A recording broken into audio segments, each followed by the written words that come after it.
Okay fine. కుడి వచ్చిన ప్రతి ఒక్కరికి ప్రభు పేరిట నా వందనాలు తెలియజేస్తున్నాను. అందరికీ happy Christmas. Wish you happy Christmas అందరికీ. పూర్వకాలమందు దేవుడు నానా సమయంలో నానా విధములుగా ప్రవర్తన ద్వారా దేవుడు మాట్లాడి ఉన్నాడు. ఇప్పుడు నేటికి పరిశుద్ధాత్మ దేవుడు ప్రభువైన యేసుక్రీస్తు ప్రభు వారు మనందరితో సూటిగా ఇలాంటి కాన్ఫరెన్స్ కాల్స్ మరి జూమ్ మీటింగుల ద్వారా దేవుడు మనతో మాట్లాడి ఉన్నాడు. ప్రియమైన దేవుని బిడ్డలారా, ఎంత చక్కని యొక్క సన్నివేశము, ఎంత చక్కని యొక్క మీట్ అంటే ఇది గత రోజుల నుంచి నేను అబ్జర్వ్ చేస్తున్నాను. జెసి సిస్టర్ బహు ప్రయాసపడుతూ క్రమ పద్ధతిలో ఈ యొక్క పరిచయం నడిపిస్తుంది. దేవుడు తనని నూరంతలుగా దేవుడు దీవించి ఆశీర్వదించును గాక. అందరూ ఆమెన్ చెప్దామా? Amen amen. Good good. So దేవుడు మన పక్షమున ఆయన ఎంతో అద్భుతాలు చేస్తూ ఉన్నాడు. నేను ఒక మాట చెప్తాను, season is a not a reason. ఒక సీజన్ అనేది పద్ధతుల ప్రకారముగా కాలం ప్రకారంగా మనం నడుచుకోకూడదు, కానీ ఒక చక్కని యొక్క విశ్వాసం అనే ఒక గమ్యంతో పోరాటంతో మనము ప్రయాణిస్తూ మన విశ్వాస జీవితాన్ని పైకి మెట్టుకు మనం పెంచుకుంటూ ఆత్మీయ స్వభావంలో ఆత్మీయ ఒక జీవితంలో అనుభవపూర్వకంగా అనుదినము రూపాంతరం పొందుతూ మనం జీవించాలనేదే గొప్ప పరిశుద్ధాత్మ దేవుని యొక్క ఆలోచన. ప్రియమైన దేవుని బిడ్డరా, ఈ దినం ముందు మిమ్మల్ని కలుసుకోవడం చాలా సంతోషంగా ఉంది. 2 నిమిషాలు నా సాక్ష్యం చెప్పి అటు పిమ్మట నేను వాక్యంలోకి వెళ్తాను. నా పేరు సతీష్ కుమార్. హైదరాబాద్లో నేను ఒక ఉద్యోగం చేస్తూ పరిచర్య చేస్తున్నాను. బహు ప్రయాసతో ఆల్ ఓవర్ ఇండియా మొత్తం పరిచర్య చేయాలి, హిందీ వాళ్ళకి పరిచర్య చేయాలి అని ముఖ్య దేవుని యొక్క ప్రణాళిక. హిందీ వాళ్ళకి నార్త్ ఇండియా మొత్తం పరిచర్య చేయాలని ఒక ఆయన సంకల్పము. అదే రీతికి ఎక్కడైతే పరిచర్య ఉండదో అక్కడ పరిచర్య చేయాలని ఆయన సంకల్పము. సో ఆయన చిత్త ప్రకారము మేము పరిచర్య చేస్తున్నాం. మరియు నాకు ఒక టీం ఉంది, చక్కగా ఒక యూత్ మెంబర్స్ ఉన్నారు, వాళ్ళు కూడా కలిసి మేమంతా కలిసి పరిచర్య చేస్తున్నాం. ప్రియమైన దేవుని బిడ్డలారా, దేవుళ్ళకి రాకముందు నేను ఏదో గొప్ప యాక్టర్ అవ్వాలనో లేదంటే ఒక వెరైటీగా ఈ లోకానుసారంగా తిరిగేవాడిని, లోకంలో ఉన్న ప్రతి పని నేను చేస్తూ అట్లా ఉండేవాడిని. అయితే ప్రభు ఒక దర్శనం ద్వారా నన్ను మాట్లాడి నన్ను సూటిగా నాతో మాట్లాడి చక్కగా ఆయన యొక్క మార్గంలో నడవడానికి, ఆయన గురించి తెలుసుకొని జీవించడానికి దేవుడు ఒక మంచి ఒక ఏర్పాటు, ఒక పాత్రగా నన్ను వాడుకొని వచ్చున్నాడు. హల్లెలూయా, ప్రైజ్ ద లార్డ్. సో ఇది నా సాక్ష్యం. ప్రియమైన దేవుని బిడ్డలారా, దేవుడి యొక్క జీవితం నుంచి నా జీవితంలో గొప్ప అద్భుతాలు చేశాడు. మీ జీవితంలో అనేక అద్భుతాలు ఉన్నాయి, సాక్ష్యములు మీరు కలిగి ఉన్నారని నేను విశ్వసిస్తున్నాను. ప్రియమైన దేవుని బిడ్డలారా, వాక్యంలోకి వచ్చేద్దాం. ఎందుకంటే టైం లేదు కనుక నన్ను క్షమించండి. మీరు ఎక్కువ టైం తీసుకున్నారు, నేను ఎక్కువ టైం తీసుకోలేదు. మీరే ఎక్కువ లేట్గా జాయిన్ అయ్యారు, సో సమయం మీరే ఎక్కువ తీసుకున్నారు. ఏదైతే కానీ పరిశుద్ధాత్మ దేవుడు విత్తబడే వాక్యం, ఆ విత్తనం ఏదైనా కానీ మీ జీవితంలో మీరు కట్టి ఫలింపచేయును గాక. ఆమేన్. దానియేలు గ్రంథం 1వ అధ్యాయం 8వ వచనాన్ని మనం చదువుదాం. మీరేమైనా చదువుతారా లేదంటే నేనే చదివి ముందుకు వెళ్ళిపోమంటారా? జస్ట్ ఎవరైనా అన్మ్యూట్ చేసి నాకు చెప్పగలరు, ఎవరైనా పర్వాలేదు. చదవండి సిస్టర్. 1వ అధ్యాయము 8వ వచనం.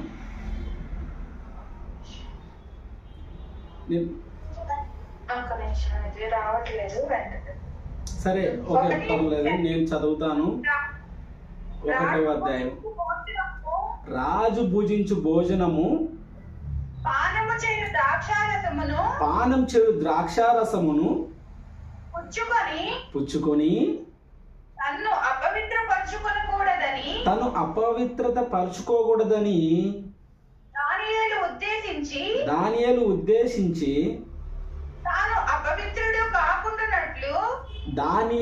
అపవిత్రుడు కాకుండానట్లు వాటిని పుచ్చుకోకుండా సెలవిమ్మని నపుంసకుల అధిపతిని వేడుకొనగా దేవుడు చాలు, వేడుకొనగా చాలు. చాలా sister, thank you so much. ప్రియమైన దేవుని బిడ్డలారా, చక్కగా మెల్లగా వాక్యం చెప్తాను, జాగ్రత్తగా వినండి.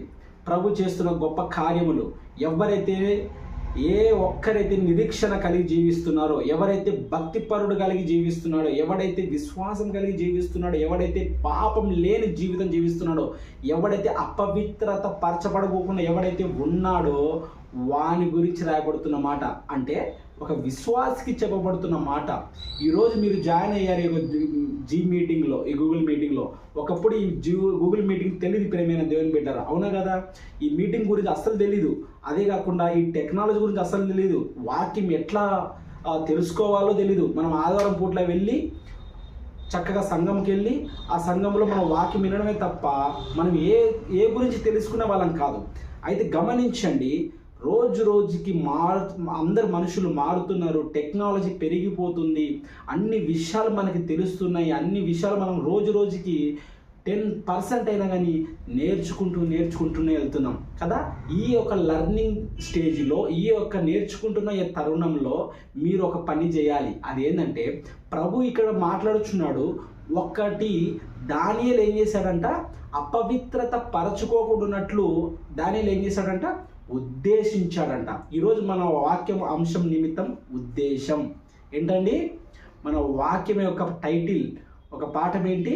ఉద్దేశం. అంటే ఒక ఆలోచన కలిగి జీవించాలి. అది అపవిత్రత పరచబడేదా, లేదా పవిత్రపరచబడేదా, పరిశుద్ధపరచబడేదా, ఇంకా దేవుని గ్లోరీ కృప వెంబడి కృపను పొందుకునే వాళ్ళమా, విశ్వాసం వెంబడి విశ్వాసం పొందుకునే వాళ్ళమా, ఆశీర్వాదం వెంబడి ఆశీర్వాదం పొందుకునే వాళ్ళంగా అని ఈ వాక్యము మిమ్మల్ని మార్పులేకి తీసుకెళ్తుంది ప్రియమైన దేవుని బిడ్డలారా. హల్లెలూయా, దేవుని మహిమ కలుగును గాక. ఇక్కడ జరిగిన ఒక సన్నివేశమును నేను మీకు చెప్పాలని నేను ఆశపడుతున్నాను. అయితే ఇక్కడ యెహోయాకీము అనే దేవుని మందిరంలో ఒకరు నపుంసకుడైన ఒక వ్యక్తి ఉన్నాడు. అతను ఎవరంటే నెబుకద్నెజరు రాజు అని ఉండి అక్కడ ఒక నపుంసకుడైన ఒక వ్యక్తి ఉన్నాడు.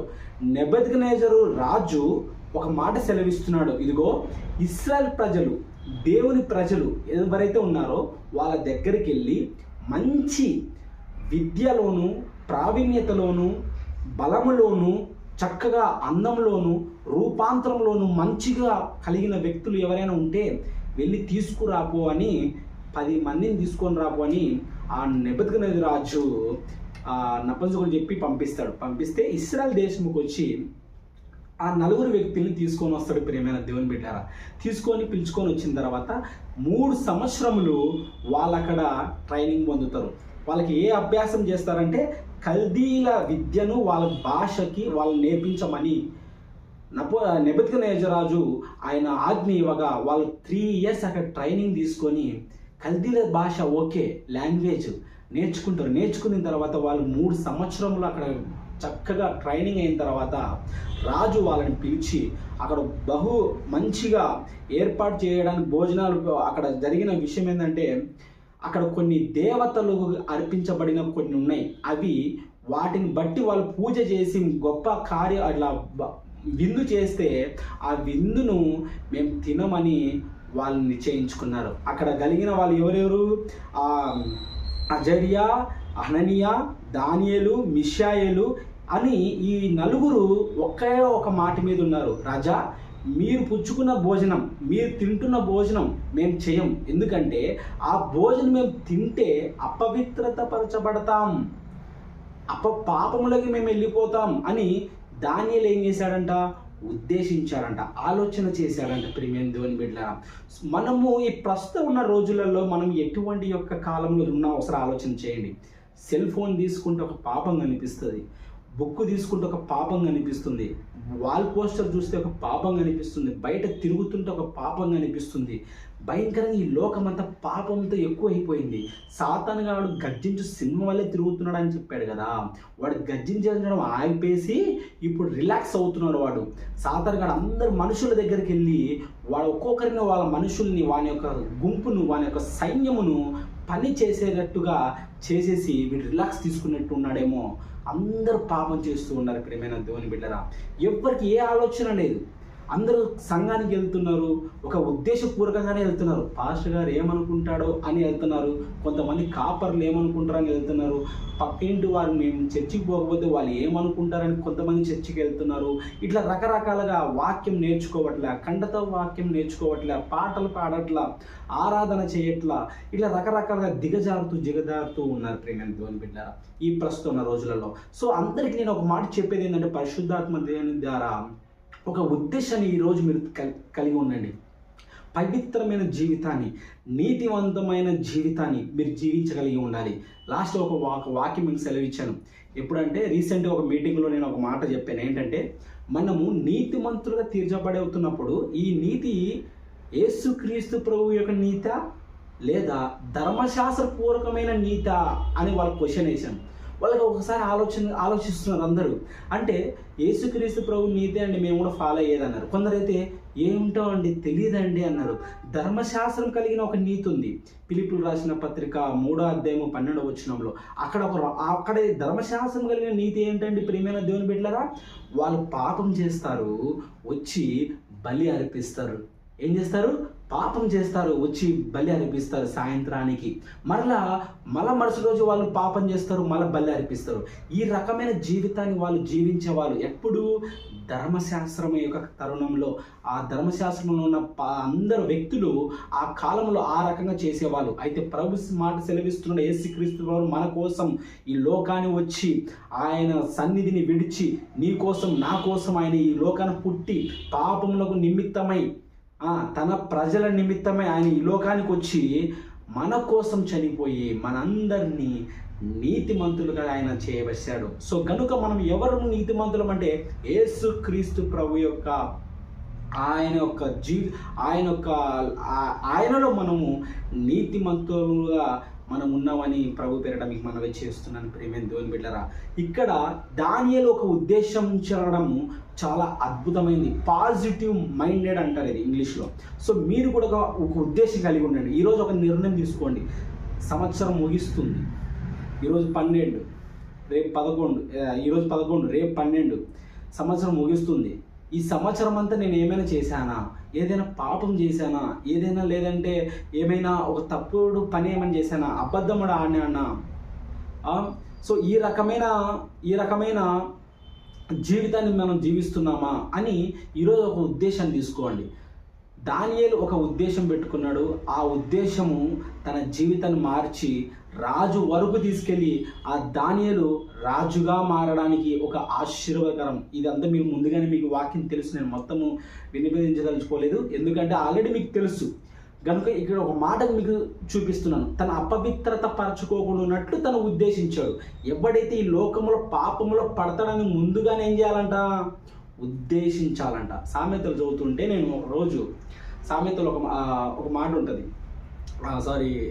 కొరింథీయులకు రాసిన పత్రికలో ఒక మాట ఉంటుంది. ఏంటంటే, ప్రభువా నేను చర్చికి వెళ్ళడానికి చాలా కష్టం ఉంది, నా ద్వారా వచ్చేవాళ్ళు చాలామంది, నాకు కార్ లేదు, బైక్ మాత్రమే ఉంది, 4 వద్దామన్నారు, 5 మంది వస్తామన్నారు, కానీ బైక్లో ఎట్లా తీసుకెళ్ళాలా?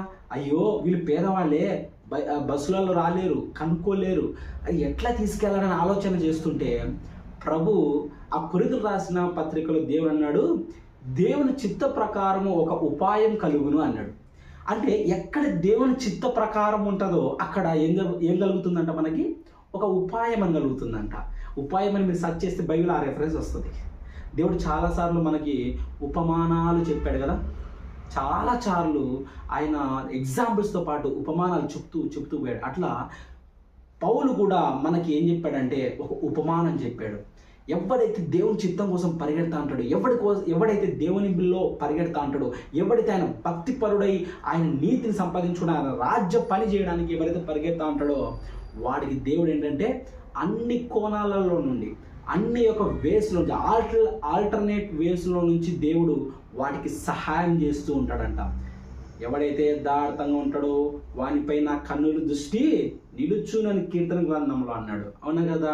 సో ఎవడైతే యథార్థంగా మాట్లాడుతుంటాడో, ఆ రోజు యథార్థంగా ఉంటాడో, ఆయన కన్ను దృష్టి వాళ్ళ మీద ఉంటుందని ప్రభు యొక్క లేఖనాలు తెలియజేస్తున్నాయి. ప్రియమైన దేవుని బిడ్డ, నేను ఆఫీస్లో ఉన్నప్పుడు ప్రసాదం తిను తిను తిను అని అనేవాళ్ళు. నన్ను లేదు నేను తినను, అపవిత్రపరచబడతాను నేను. వద్దు అంటే లేదు, తినాలి, నువ్వు తినాలి తినాలి, లేదంటే అంటరాని వాడిగా చూసేవాళ్ళు. కానీ కాదు ప్రియమైన దేవుని బిడ్డలారా, నేను బాప్తిజం తీసుకున్నానండి, నా ప్రభు నేను సొంత రక్షకుడిగా నేను అంగీకరించాను. ఇప్పటికి కాదు, 40 రోజుల కోసం కాదు, నెల రోజుల కోసం కాదు, నా జీవితం మొత్తానికి ఆయనే రక్షకుడని నేను అంగీకరించాను. అందుకే నేను తినలేనండి అని చెప్పాను. ఒక ఉద్దేశాన్ని కలిగి ఉన్నాను నేను, ఏంటంటే అపవిత్రత పరచబడుకోకుండానట్లు. ప్రియమైన దేవుని బిడ్డలారా, ఈరోజు మీరు ఒక ఉద్దేశం కలిగి ఉండాలి. అది అపవిత్రత కాదు, కానీ పాపమును విడిచిపెట్టేయడమా, లేదా నీ జీవితంలో ఏదైనా ఒక చిన్న గిల్టీ, నీ మనసును బాధ కలిగించేది ఏదైనా ఉందంటే అది కూడా పాపమే. సో అది కూడా నువ్వు ఈరోజే వదిలిపెట్టేయడమా అనే ఒక ఉద్దేశాన్ని నువ్వు ఈరోజు మార్చుకోవాల్సిందిగా ప్రభు పేరట మనవి చేస్తున్నాను. చూడండి, ఇంకో మాట చూపించాలని ఆశపడుతున్నాను. ఈ యొక్క డిసెంబర్ మాసంలో మనం ఒక మంచి ఒక స్థానానికి వచ్చాం. అందరూ క్రిస్టమస్ సందేశం, వావ్, లోక రక్షకుడు నేడే పుట్టి ఉన్నాడు, దావీదు పట్టణం ముందు లోక రక్షకుడు ఈరోజే పుట్టి ఉన్నాడు. ఈరోజే పుట్టి ఉన్నాడు, ఆయన మన కోసం ఎప్పుడో పుట్టి ఉన్నాడు, ఆయనలో మనం రోజు పుడుతూ ఉన్నాం. హల్లెలూయా, ప్రైజ్ ద లార్డ్. అందరు దేవుని మహిమ కలుగును గాక. అందరు హల్లెలూయా చెప్పండి. మనం ఆయనలో రోజు ఏం చేయాలి? పుడుతుండాలి. Very good. మనం ఆయనలో రోజు ఏమవ్వాలి? పుడుతూ ఉండాలి భయ్. అసలు ఇంకా రూపాంతరం చెందుతూ ఉండాలి. రోజు దేవుడు ఆయన మనలో పుడతా అన్నాడు అనుకోండి, మనం దేవునికి దూరంగా ఉన్నట్టు. అర్థమైందా? మనము దేవుళ్ళో ఉన్నామంటాం. ఫిలిప్పీయులకు రాసిన పత్రిక, ఎఫెసీయులకు రాసిన పత్రికలు అన్ని చోట్ల ఆయనలో మీరున్నారన్నాడు. మనలో మన మందిరమై పరిశుద్ధంగా జీవించినప్పుడు ఆయన మనలో నివాసం ఉంటానన్నాడు. మీ మందిరం నాకు దేవుని ఆలయం కాదా అని అన్నాడు ప్రియమైన దేవుని బిడ్డలారా. సో మత్తయి సువార్త చూడండి, మత్తయి సువార్త 1వ అధ్యాయము, మత్తయి సువార్త 1వ అధ్యాయం తీయండి.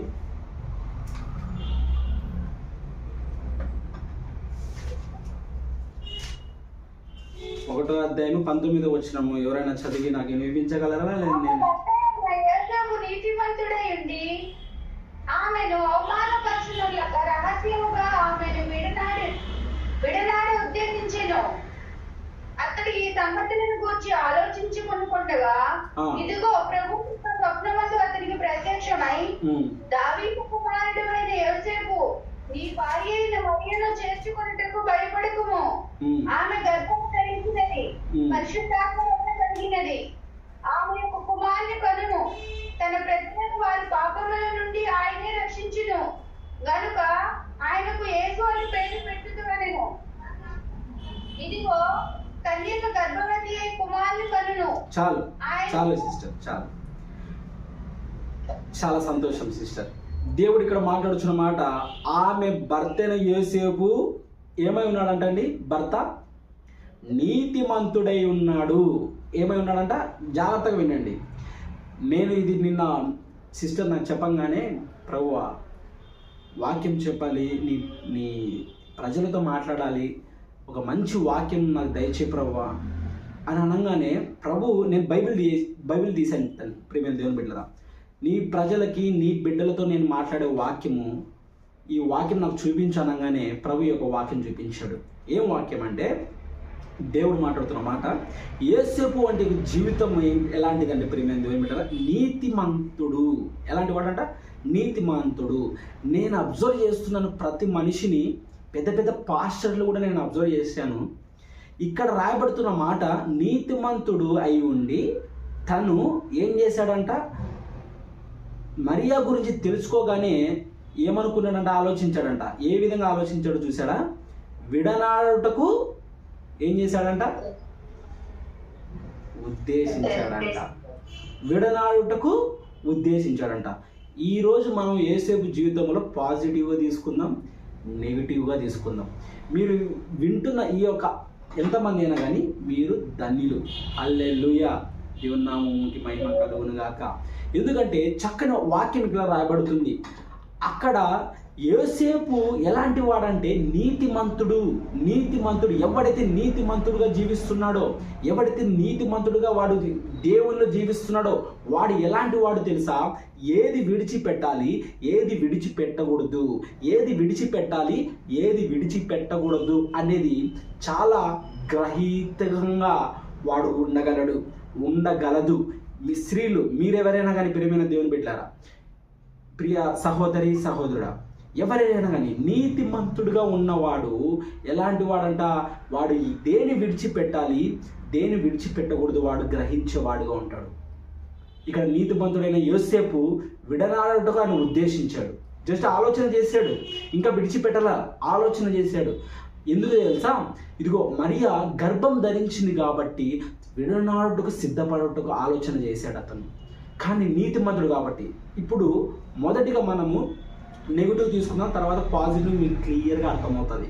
నెగిటివ్ మైండెడ్గా ఎవరైతే ఉంటారో, యోసేపు ఎప్పుడైతే నెగిటివ్ మైండ్తో ఆలోచన చేశాడో, తనని గర్భం ధరించింది కాబట్టి నేను కలగలేదు కాబట్టి, నేను కలవలేదు కాబట్టి తను గర్భం ధరించింది కాబట్టి నేను విడనాటుకు నేను సిద్ధపడుతున్నాను ఉద్దేశించాడు కాబట్టి ప్రభు యొక్క దూత స్వప్నమందు కనబడి మాట్లాడి తన రూపాన్ని, తన క్రియను దేవుడు, తన చిత్తమును, ఏదైతే యోసేపు తన చిత్తమును దేవుడు మార్చగలిగాడు.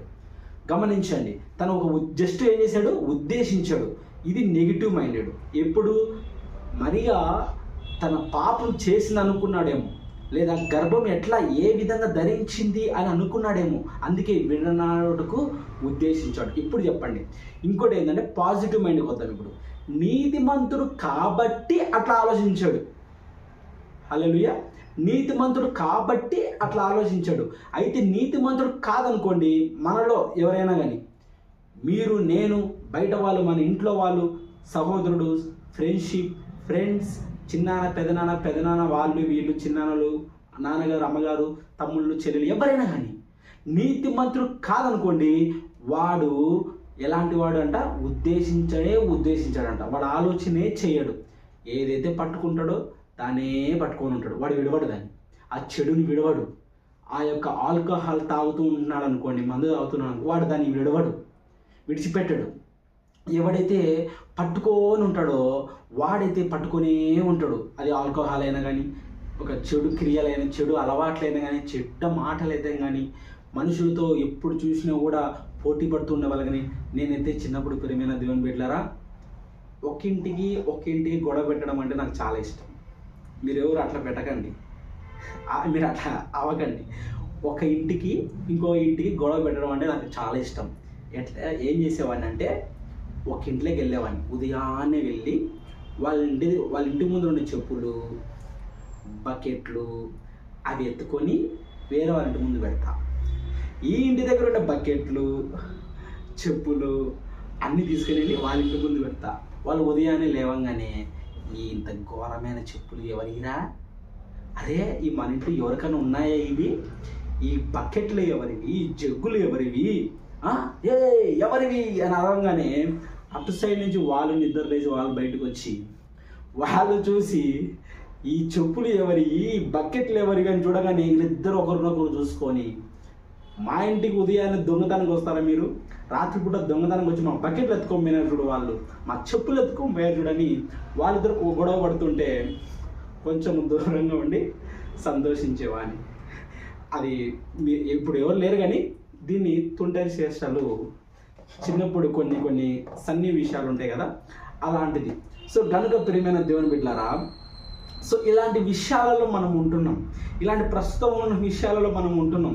నేను నీతిమంతుని కాదు కాబట్టి అప్పుడు ఈ విధంగా నేను విడిచిపెట్టకూడదు, వీడికి కీడు కలగాలి, వాడికి కీడు కలగాలి, వాడు ఏడవాలి, వాళ్ళిద్దరు కొట్లాడుకుంటుంటే ఎలాంటి గొడవలు ఉంటాయి, ఎలాంటి తిట్లు ఉంటాయని వింటా ఉండేవని, మధ్యలో హీరోలాగా పోయి ఆపండి అని పెద్ద నేనేం పీకింది లేదు, ఏం చేసింది లేదు. ప్రియమైన దేవుని బిడ్డలారా, అది వేరే విషయం అనుకోండి. సో ఆ రకమైన జీవితాన్ని గడిపేవాడిని. ఇక్కడ రాబడుతున్న మాట, మన జీవితంలో ఒక ఉద్దేశించినప్పుడు, మన నీతిమంతుడిగా ఉన్నప్పుడు మనం దేని విడిచిపెట్టాలి అది మనం గ్రహించాలి. నేను ఆ వాక్యం ముందుకి కంక్లూజన్ తీసుకొని వస్తాను. మీరేమి అర్థం అవ్వలేదని అట్లా ఏమి బాధపడకండి. పరిశుద్ధాత్మ దేవుడు మీకు సంపూర్ణంగా అర్థమయ్యే విధంగా దేవుడు ఆలోచన, జ్ఞాపకము, జ్ఞానము దయచేయునుగాక. ఆమేన్. సో గనుక ప్రియమైన దేవుని బిడ్డల, దేవుడు కృప చూపుతున్న మాట ఏంటంటే, నీతిమంతుడు విడనాడుకు ఉద్దేశించాడు. నీతిమంతుడు అలానే విడుకోకుండా అట్ని గట్టిగా పట్టుకోవడానికి కూడా ఉద్దేశిస్తాడు. అది ఆశీర్వాదం కావచ్చు, సంతోషం కావచ్చు, దేవుని వాగ్దానాలు కావచ్చు, ఏదైనా కావచ్చు, విడనాడు కూడా సిద్ధంగా ఉన్నాడు. అందుకే నేను అంటున్నాను, ఇక్కడ మాట్లాడుతున్న మాట, ఆయన కుమారుడు విడనాడుకు ఉద్దేశించాడు. ఎవరు? యోసేపు. సో గమనించండి, ఇంకో మాట చూపిస్తాను. అదే నీతిమంతుడు, భక్తిపరుడు, నీతిమంతుడు, భక్తిపరుడు అని ఒక మాట వినంగానే మనకు ఒక వ్యక్తి గుర్తుకొస్తాడు. అతడు ఎవడు? ఊజు దేశమందు ఒక మనుషుడు ఉండెను, అతడు యథార్థవంతుడు, న్యాయవంతుడు, నీతిమంతుడు. యోబు గ్రంథం ఓపెన్ చేయండి. ఊజు దేశం నందు యోబు అని ఒక మనుషుడు ఉండెను, అతడు యథార్థవంతుడును న్యాయవంతుడై దేవుని యందు భయభక్తులు కలిగి చెడుతనం విసర్జించిన వాడు. చాలు సిస్టర్, చాలు. ఎలాంటి వాడంట? చెడుతనమును విసర్జించిన వాడు. వాడు ఆయన దూరం పెట్టినవాడు. యోబు దగ్గరికి వచ్చేసరికి బైబిల్ గ్రంథంలో మొదటిగా పుస్తకం రాయబడింది యోబు గ్రంథం. ప్రియమైన దేవుని బిడ్డలారా, గుర్తుపెట్టుకోండి. యోబు తన జీవితాన్ని, చెడుతనమును ఏం చేశాడంట? విసర్జించాడంట. ఆ విసర్జించడం వల్ల యోబు ధనవంతుడయ్యాడు, యోబు ఆశీర్వదింపబడ్డాడు, యోబు భక్తిపరుడయ్యాడు, దేవునికి మహా దగ్గరగా అయిపోయారు. ప్రియమైన దేవుని బిడ్డరా, మీకు తెలుసా, సాతానుగాడికి, యోబుకి, దేవుడికి, వీళ్ళు ముగ్గురి యొక్క కమ్యూనికేషన్ ఎక్కడైనా ఉందంటే, ఒకటి ఫస్ట్ ఒకరి దగ్గర ఉంది. ఎవరి దగ్గర తెలుసా? ఆదాము దగ్గర. ఆదాము, దేవుడు, సాతానుగాడు, వీళ్ళు ముగ్గురు కమ్యూనికేషన్ ఆది కాండంలో మనం చూస్తాం.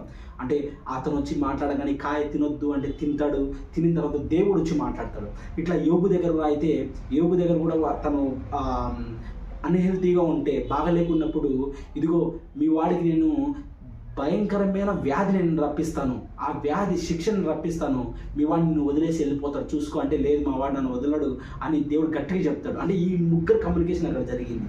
తర్వాత ప్రభువైన యేసుక్రీస్తు ప్రభు దగ్గర తండ్రి అని మాట్లాడుతూ 40 రోజులు ఉపవాసం ఉన్నప్పుడు సాతానుగాడు వచ్చి, ఇదిగో ఈ రాళ్ళని రొట్టెగా చేసుకో, ఏమంటాడు? ఈ రాళ్ళని రొట్టెగా చేసుకొని తిను, ఈ కనిపించే పెద్ద పర్వతం పైకి తీసుకెళ్ళి కనిపించే లోకమంతా నిన్ను రాజుగా, ఈ లోక అధికారిగా నిన్ను చేస్తానని సాతానుగాడు చెప్తాడు. అంటే సాతానుగాడు దేవునితో మాట్లాడాడు, కుమారుడితో మాట్లాడినాడు, కుమారుడు దేవునితో మాట్లాడినాడు.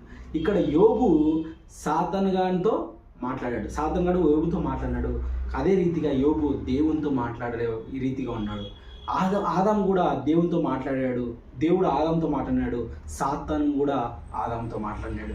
ఈ యొక్క వ్యత్యాసం చూస్తే, భక్తిపరుడు, యథార్థవంతుడు, నీతి గలవాడు, నీతిమంతుడు అన్న మాటలు ఇక్కడ ఈ యొక్క ఆలోచన ఇక్కడి నుంచి మనం చూస్తాం.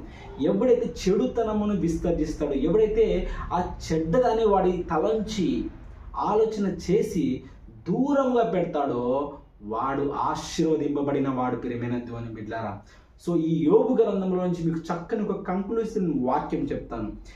ఈసారి ఎప్పుడైనా కలిగినప్పుడు సమయము మీరు ఇన్వైట్ చేయండి. ఇంకా వాక్యము వేరే కోణంలో, వేరే అంశం నిమిత్తం మీతో మాట్లాడాలని ఆశపడుతున్నాను. సో గమనించండి, యోబు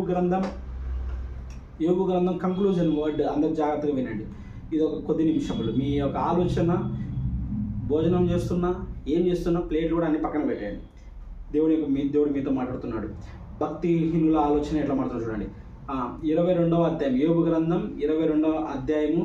దయచేసి మెల్లగా చదవడానికి ప్రయత్నం చేయండి. వాక్యం ఎప్పుడు మనం తరబడి చదవకూడదు, మెల్లగా చదవడానికి ప్రయత్నించాలి. 22వ అధ్యాయము 21వ వచనాన్ని ఎవరైనా చదివి వినిపిస్తారా? నేను చదవమంటారా? ఆయనతో సహవాసం చేసిన ఎడల నీకు సమాధానం కలుగును. ఆమేన్. ఆమేన్ అనండి. అక్కడ ఆమేన్ అని వాక్యం చదవగానే ఒక్కొక్కటి ఆమేన్. చూడండి, ఆయనతో సహవాసం చేసిన ఎడల నీకేం కలుగుతుందంట? సమాధానం కలుగుతుందంట. ఆమేన్. రెండోది, అలాగున మీకు మేలు కలుగును. అలాగున మీకు మేలు కలుగును. హల్లెలూయా, ప్రైజ్ ది లార్డ్. చాలు. ఇంకా ఆయనతో సహవాసం చేస్తే మనకేం కలుగుతుందంట? మొదటగా సమాధానం కలుగుతుంది. సహవాసం, friendship. I'm going to friendship with God. మనం ఉపవాసం చేసినా కూడా అంత దొరకదండి. ఫ్రెండ్షిప్, సహవాసం అంటే ప్రతిదీ చెప్పుకుంటూ ఉంటాం ఫ్రెండ్తో, ఓపెన్ సీక్రెట్స్తో చెప్పుకుంటూ ఉంటాం ఫ్రెండ్తో. అటువంటి ఒక సహవాసం అంటే అది ప్రార్థన పూర్వకంగా చెప్పుకునే రీతిగా ఉంటే దేవుడు నీ జీవితంలో సమాధానపరుస్తాడు. భార్యతో సమాధానంగా లేవా? భర్తతో సమాధానంగా లేవా? ఇదిగో ఈ క్షణమే ప్రభు మాట్లాడుతున్నాడు. నిన్ను నువ్వు తగ్గించుకో. నిన్ను నువ్వు తగ్గించుకొని సమాధానపడు. నువ్వు ఎన్ని ప్రార్థనలు చేసినా, ఎన్ని బైబిల్ వాక్యం చదివినా, ఆయన అన్నాడు కదా, మత్తయి సువార్త 5వ అధ్యాయంలో రాయబడినట్లు, ఎవడైతే అర్పణ అర్పించే దగ్గరకు వచ్చినప్పుడు, యోహాను సువార్త 5 అనుకుంటా, మత్తయి 5, యోహాను 5, అర్పణ అర్పించేటప్పుడు అక్కడ నీ అర్పణ వదిలిపెట్టేసి వెళ్ళి నీ సహోదరునితో సమాధానం పడి తర్వాత తిరిగిరా, అప్పుడు నీ అర్పణ అర్పించు అంటాడు. ఏదైనా మనము అర్పణ అర్పిస్తున్నప్పుడు, అయ్యా నాకు దీవెనలు కావాలి, ఆశీర్వాదం కావాలి, సమస్యలు ఉన్నాను, చిక్కుల్లో ఉన్నాను, అప్పుల బాధల్లో ఉన్నాను, దేవా నాకు ఇది నన్ను కరుణించు, నాకు వ్యాధితో ఉన్నాను, నాకు నొప్పితో ఉన్నాను, ఇలాంటి పరిస్థితుల్లో నేను ఇబ్బంది పడుతున్నానని నువ్వు ఏదైనా చీకు చింత ఉంటే ఆయన మీద వేయండి అన్నాడు కదా. ఆయన మీద వేసే ముందు నువ్వేం చేయాలంట? సమాధాన పడాలని దేవుని యొక్క లేఖనాలు తెలియజేస్తున్నాయి. అలాగనే డబుల్ బ్లెస్సింగ్స్ ప్రియమైన దేవుని బిడ్డలు, ఇది ఈ కొత్త సంవత్సరంలో మీరు పొందుకునే కొత్త బ్లెస్సింగ్స్. సమాధానపరచబడతారు, ఒకటి. రెండోది, అలాగనే మేలు కలుగుతుంది. మేలు కలుగుతుంది అనే వాక్యం. డబుల్ బ్లెస్సింగ్స్, ఒకే వచనంలో డబుల్ బ్లెస్సింగ్స్ కదా. సో కింది వచనంలో మనం ఆలోచన చేస్తే భక్తి చదవండి.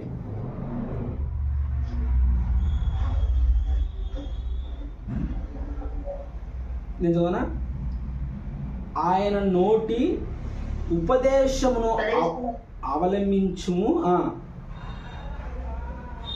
ఆయన మాటలను నీ హృదయములో ఉంచుకొనుము. తర్వాత, సర్వశక్తుని వైపు నీవు తిరిగిన ఎడల నీ గుడారములో నుండి దుర్మార్గమును దూరముగా తొలగించిన ఎడల నీవు అభివృద్ధి పొందెదవు. ఆమేన్. హల్లెలూయా, ప్రైజ్ ది లార్డ్. ఇక్కడ అర్థమైందండి. నువ్వేమవుతావు అంట, పైనదంతా పక్కన పెట్టండి, నువ్వేమవుతావు అంట? అభివృద్ధి పొందుతావు. అభివృద్ధి అంటే డెవలప్మెంట్. డెవలప్మెంట్ ఇంకో పదము ఆశీర్వాదం. బ్లెస్డ్. Wow, blessed. ఎప్పుడు? నీ దుర్మార్గమును నీవు ఏం చేయాలి తెలుసా? దూరముగా, పక్కింటి వాళ్ళ పక్కనే చెత్త ఉంటే చెత్త అక్కడ వేయడం కాదు. నీలో ఏది ఉన్నా, దుర్మార్గమును, చెడుతనమును ఏది ఉన్నా ప్రియమైన దేవుని బిడ్డలారా, దూరంగా విడిచినప్పుడు అప్పుడు నీలో నుండి అది తొలగించినప్పుడు నువ్వు మహా అభివృద్ధి పొందుతావు అని దేవుని యొక్క లేఖనాలు తెలియజేస్తున్నాయి. సమాధానపరచబడతావు, మేలు కలుగుతుంది. నీ దుర్మార్గతను నువ్వు దూరంగా విడిచిపెట్టినప్పుడు నీకు అభివృద్ధి పొందుతావు. అది ఎప్పుడు అంటే ప్రియమైన దేవుని బిడ్డలారా, ఆయన నోటి ఉపదేశమును అవలంబించినప్పుడు, ఆయన మాటల్ని విన్నప్పుడు, ఆయన వాక్యమును మీరు జాగ్రత్తగా పాటించినప్పుడు, ఆయన వాక్యానుసారంగా మీరు జీవించినప్పుడు మీరేం చేస్తారంట? అభివృద్ధి పొందుతారంట. వాక్యము 10 సార్లు వాక్యము అనేక సార్లు మాటికి గుర్తు చేస్తుంటుంది. నేను ప్రస్తుతం బయట చదువుతున్నాను అనుకోండి, కొంతమంది మనుషులను చూస్తా, కొంతమంది ఒక ఏరియాని చూస్తా, ఒక బిల్డింగ్ను చూస్తా, ఒక ఆకాశాన్ని చూస్తా, గాలి చూస్తా, అన్నీ మన కంటికి చాలా కనిపిస్తూ ఉంటాయి మనం ప్రయాణిస్తున్నప్పుడు. అప్పుడు వాక్యం మీకేం గుర్తుకు రాదా? నాకైతే గుర్తుకు వస్తుంది. ఈ మనుషులు దేవుడు చేసిన ప్రజలు, ఆకాశాన్ని చూస్తే ఒక వాక్యం గుర్తుకొస్తుంది, భూమిని చూస్తే ఒక వాక్యము, ఏదైనా ఒక కొత్త కన్స్ట్రక్షన్ బిల్డింగ్ వాక్యం చూస్తే ఒక వాక్యం గుర్తుకొస్తుంది. మీకు ఒక మాట చెప్తాను, గమనించండి, ఈ మాట గుర్తుపెట్టుకోండి. మీరు ఏ పోలికను ఉన్నారో దేవుడు కూడా అదే పోలిక ఉన్నాడు. దేవుని నా మహిమ కలుగును గాక. ఆమేన్. నేను ఏ పోలికను ఉన్నానో మీరు కూడా, దేవుడు కూడా అదే పోలికగా ఉన్నాడు. మీరు కూడా ఏ పోలికతో ఉన్నారో సేమ్ ఇమేజ్ గాడ్ క్రియేషన్. దేవుడు ఆయన స్వరూపమందు మనిషిని చేసినాడు, ఆయన స్వరూపమందు నరుని చేశాడు, ఆయన పోలిక చొప్పున నరుని చేశాడు. ఇప్పుడు మీరు చెప్పండి, అద్దం ముందుకు వెళ్ళారనుకోండి, మీరు అద్దం ముందుకు వెళ్ళి ఏం చూసుకుంటారు? చక్కగా జుట్టు చూసుకుంటారు. స్త్రీలు అయితే లిప్స్టిక్ పెట్టుకుంటారు, కాటుకు వేసుకుంటారు, రకరకాల ఏదో బ్యూటీషియన్ బాగా మంచిగా రెడీ అవుతారు. మీరు అక్కడ చూసుకుంటున్న మీ ఫేస్ మీది కాదు, తెలుసా? మీరు అక్కడ చూసుకుంటున్న ఫేస్, మీ పర్సనాలిటీ, మీ హెయిర్, మీ కళ్ళు అన్నీ మీది కాదు. మా నాన్న పోలిక, మా అమ్మ పోలిక, మా బాబాయ్ పోలిక అంటే కాదు, పప్పులు ఉడకవేయడం. మీ బాబాయ్ మీ నాన్న కూడా ఎవరి పోలిక? తండ్రి అయిన దేవుని పోలిక. ఆయన పోలిక మనం పుట్టి ఉన్నాం. అద్దం ముందుకు వెళ్ళి ఇటు చూపుకోవాలి, thank you my Lord, thank you my Lord, దేవా నీ పోలిక చొప్పున నన్ను చేసుకున్నావు, థ్యాంక్ యూ అని చెప్పాలి. గుడ్డివారు ఉంటారు, అవలింబింకులు ఉంటారు, వాళ్ళు వికలాంగులు ఉంటారు, చేతులు లేని వాళ్ళు, కళ్ళు లేని వాళ్ళు అనుదినం దేవుని స్తుతిస్తారు. ప్రభువా ఇదిగో ఈ నొప్పిని, ఈ భారమును, ఇదిగో ఈ పెయిన్ని నాకు పెట్టేవదా, అయినప్పటికీ నీకు దేవుని స్తోత్రం. ఎందుకంటే ఈ లోకంలో నేను సజీవంగా నీతిమంతులుగా జీవించి నా కన్ను నేను మూసి ఇదిగో పరలోకంలో చేరుతాననే ఒక గొప్ప విశ్వాసంతో అటువంటి మనుషులు మనం చూస్తున్నాం. అన్నీ ఉన్నాయి, మనకి 2 చేతులు ఉన్నాయి, 2 కళ్ళు ఉన్నాయి, అన్నీ ఉన్నాయి. అన్నీ పెట్టుకొని కూడా దేవునికి ఎందుకు నువ్వు కృతజ్ఞత చెప్పవు? దేవా నువ్వు నన్ను ఇంత అందంగా చేసావని ఎందుకు చెప్పవు? కొంతమంది నల్లంగా ఉన్నాను, నేనేం బాగలేనులే అని ఫీల్ అవుతాంటారు. నువ్వు బాగలేవు, కానీ గాడ్ క్రియేషన్, నువ్వు దేవునిలా ఉన్నావు, దేవుని పోలిక చొప్పున నువ్వు చేయబడ్డావు. అంతేగాని నువ్వు బాగలేవు, అక్కడ నువ్వు బాగలేవని నువ్వు అట్లా ఉద్దేశించకు, నువ్వు అట్లా ఆలోచించకు. దేవుని పోలిక చొప్పున, yes I am beauty of God, I am image of God అని నువ్వు చెప్పుకునేవాడిగా ఉండాలి. ఎందుకంటే దేవుడు నేను అలా చేశాడు, ఎందుకంటే ఆయన పోలిక చొప్పున చేశాడు నిన్ను. ఎవరండి యాక్సెప్ట్ చేయరు మిమ్మల్ని ఈ విధంగా చెప్తే? ఇట్లున్నారు అట్లున్నారంటే ఎవరైనా నేను ఎట్లున్నా కానీ దేవుడు నన్ను చేశాడు రా బాబు, ఆయన పోలిక చొప్పున చేశాడు రా. నువ్వు నన్ను అంటే దేవుడు అన్నట్రా నాయన. యెరూషలేమా నిన్ను ముట్టువాడు ఏమన్నాడు? యెరూషలేము అంటే ఏంది? ఇశ్రాయేలు ప్రజల్ని. ఇశ్రాయేలు ప్రజలు ఎక్కడ నివాసం ఉన్నారు అంటే కానా దేశంలో యెరూషలేములో ఉన్నవాళ్ళు. వాళ్ళను ఓ యెరూషలేమా నిన్ను ముట్టువారు నా కన్నుగుడ్డును ముట్టినవారు అన్నాడా లేదా? వాక్యం ఉందా లేదా? ఉంది కదా. సో ఆయన ఆ యెరూషలేమును ముట్టివారు, మనల్ని ముట్టినవాడు, మనల్ని అవమానించిన వాడు, నీ ముఖాన్ని అవమానించిన వాడు, నిన్ను అవమానించిన వాడు, నిన్ను చేతి చూపించిన వాడు ఎవరిని టచ్ చేసినట్టు? క్రియేటర్, డైరెక్టర్, మన సృష్టికర్తన దేవుని ముట్టుతున్నాడు వాడు. అలాంటి ఆయనని అంటున్నాడు వాడు ఆశీర్వాదం కోల్పోతాడు, వాడు సాతాను గాని దగ్గరికి అయిపోతాడు. అలాంటి వ్యక్తులతో మనం ఫ్రెండ్షిప్ చేయొద్దు ప్రియమైన దేవుని బిడ్డలారా. ఫ్రెండ్షిప్ గురించి నేను చక్కని వాక్యం ప్రిపేర్ చేసుకున్నాను, ఒకసారి ఎప్పుడైనా సమయం ఉన్నప్పుడు చెప్తాను. ఎటువంటి మంచి వాక్యం అంటే ఎవరితో సహవాసం చేయాలి, ఎవరితో సహవాసం చేయొద్దు అని చక్కని బైబిల్ లేఖనాలు పరిశోధించి బయటికి తీయబడిన వాక్యములవి. మంచిగా లోతైన మర్మములు, లోతైన ఒక అంశములు మనం చదువుతుంటే మనకు మనమే ఇన్స్పైర్ అయిపోయి, ప్రభువా ఇంత గొప్ప ఆశీర్వాదం నువ్వు నాకు దయచేసావా అని వేలాది దేవునికి అనుదినము నువ్వు అనుక్షణము దేవునికి కృతజ్ఞతాస్తుతులు చెప్తావు ప్రియమైన దేవుని బిడ్డలారా. సో ఆయన నీతిమంతుడు కాబట్టి, ఎవడైతే ఆ నీతిమంతుడు కాబట్టి ఆ దుర్మార్గుని విడిచిపెట్టినప్పుడు వాడు మహా అభివృద్ధి పొందుతాడు ప్రియమైన దేవుని బిడ్డలారా. సామెతల్లో 16:31 ఒక మాట రాయబడింది, నెరసిన వెంట్రుకలు సొగసైన కిరీటము, నెరసిన వెంట్రుకలు సొగసైన కిరీటము, అవి నీతి ప్రవర్తన గలవానికి కలిగి ఉండును.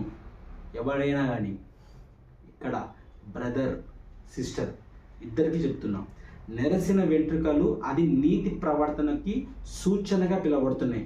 రేపు నువ్వు, నేను లేదా మీరు పరలోక రాజ్యానికి వెళ్ళిన తర్వాత ఏంటి, నెరిసిన వెంట్రుకల కాడ లేమనుకోండి, మనం క్రీములు పెట్టి ఇట్లా దూగి ఇక్కడ ఎక్కువ జుట్టు పెంచి, ఈ రోజుల్లో చాలామంది అబ్బాయిలు ఇక్కడ జుట్టు ఎక్కువ పెంచుతున్నారు కదా, ఇక్కడ వెనకాల ఇట్లా పెంచేసి, ముందుకి ఇట్లా పెంచేసి, ఇక్కడ కొందరైతే కాట్లు పెట్టేస్తున్నారు, ఇట్లా 5 కాట్లు, ఈడొక కాట్లు, ఇక్కడ ఒక కాట్లు పెట్టేస్తున్నారు. వీళ్ళకు ఉంటుంది పైకి వెళ్ళిన తర్వాత, పరలోక రాజ్యానికి వెళ్ళిన తర్వాత బాగా భక్తిపరుడే, స్టైలు, నెరిసిన వెంట్రుకలు ఇవిరా అని అడుగుతాడు. నీతి సొగసైన కిరీటం ఎక్కడరా, నీతి ప్రవర్తన ఎక్కడరా అని అడుగుతాడు. హీటర్లో ఉంది, క్రీములలో ఉన్నాయి, బ్యూటీ పార్లర్లో ఉన్నాయి అని చెప్పుకోలేము ప్రియమైన దేవుని బిడ్డరా. నీతి ప్రవర్తనకు ఎలాంటివి ఉంటాయంటే నెరసిన వెంట్రుకలు, సొగసైన కిరీటం అని దేవుడి యొక్క మాటలు సెలవిస్తున్నాయి. అటువంటి యొక్క నీతి మనం జీవించాలి.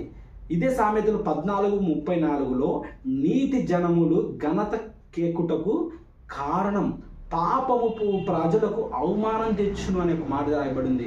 నీతి జనములు ఎలాంటిదంటే ఘనత మనల్ని పొగుడతారండి, మనం చేస్తున్న ఉద్యోగంలో మనల్ని పొగుడతారండి, మనం చేస్తున్న పనిలో మనల్ని పొగుడతారండి. ఇంట్లో మన స్త్రీలు ఎవరైనా కూర బాగా చేస్తే కొడుకు ఏం చేస్తాడు తెలుసా, పొగుడతాడు. మమ్మీ చాలా బాగుంది ఈరోజు కర్రీ అని పొగుడతాడు. భర్త పొగుడతాడు. ఇంట్లో వరకు కూరల విషయంలో ఏదైనా సాధించారనుకోండి పొగుడతారు. అదే ఉద్యోగ విషయంలో పొగుడతారు. ఎప్పుడు నీతి జనములు ఘనత ఎక్కుటకు కారణము, పాపం చేసే ప్రజలకి ఎలాంటిదంట, అవమానం వస్తుందని ఒక మాట ఇక్కడ మనం చూస్తున్నాం. గమనించండి, నువ్వు విడిచిపెట్టాల్సింది ఒకటి ఉంది, ఆ విడిచిపెట్టినప్పుడు నువ్వు అభివృద్ధి పొందుతావు. నువ్వు దేవుని ప్రేమిస్తున్నావు కాబట్టి నువ్వు సమాధానపరచవలసిన ఒకటి ఉంది, ఆ సమాధానపరచబడితే నువ్వు నీ జీవితంలో మేలు కలుగుతుంది.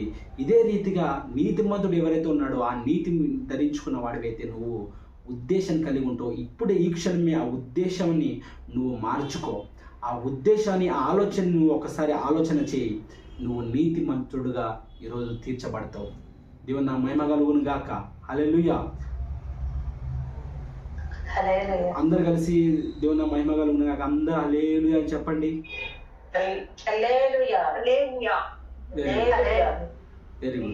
Very good. Thank you so much. దేవుడి కొద్ది మాటలను దీవించి ఆశీర్వదించి మీ యొక్క జీవితంలో ఫలింప చేయను గాక. ఆమేన్.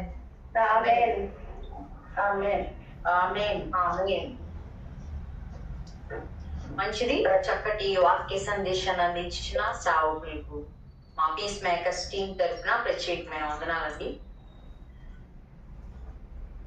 ఓకే అండి, ఆఖరి ప్రార్థన చేసుకుందాం. తర్వాత మనకి సేవకుల ఆశీర్వాదాన్ని ఇస్తారు. మహోన్నతుడా, మహాగణుడా, స్తోత్రం.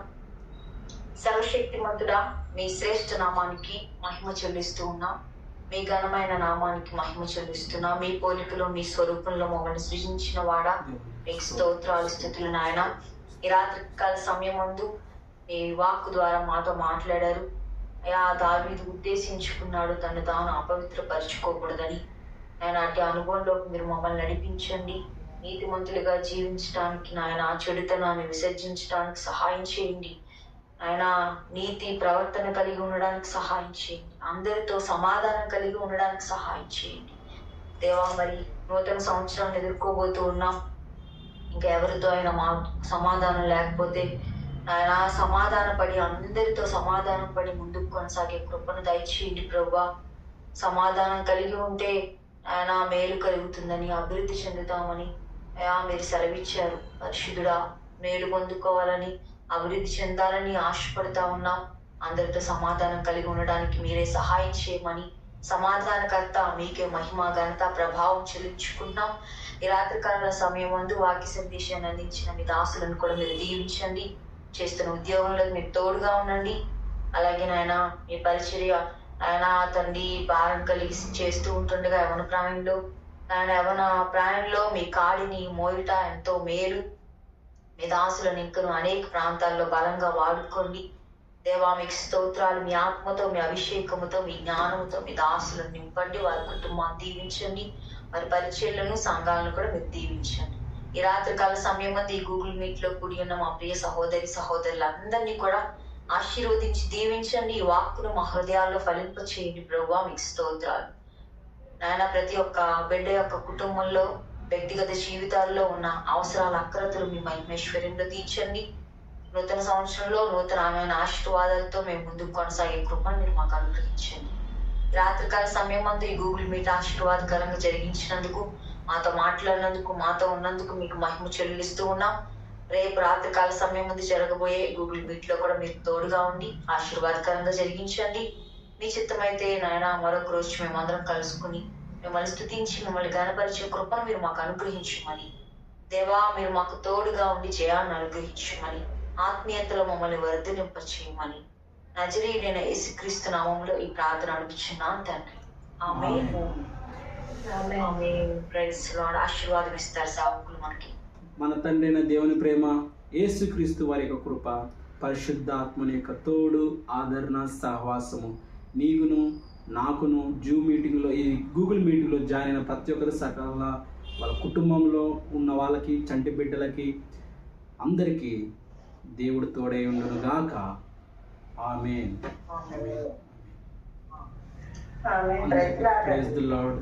Praise Lord sister. Praise Lord. Praise Lord అయ్యా.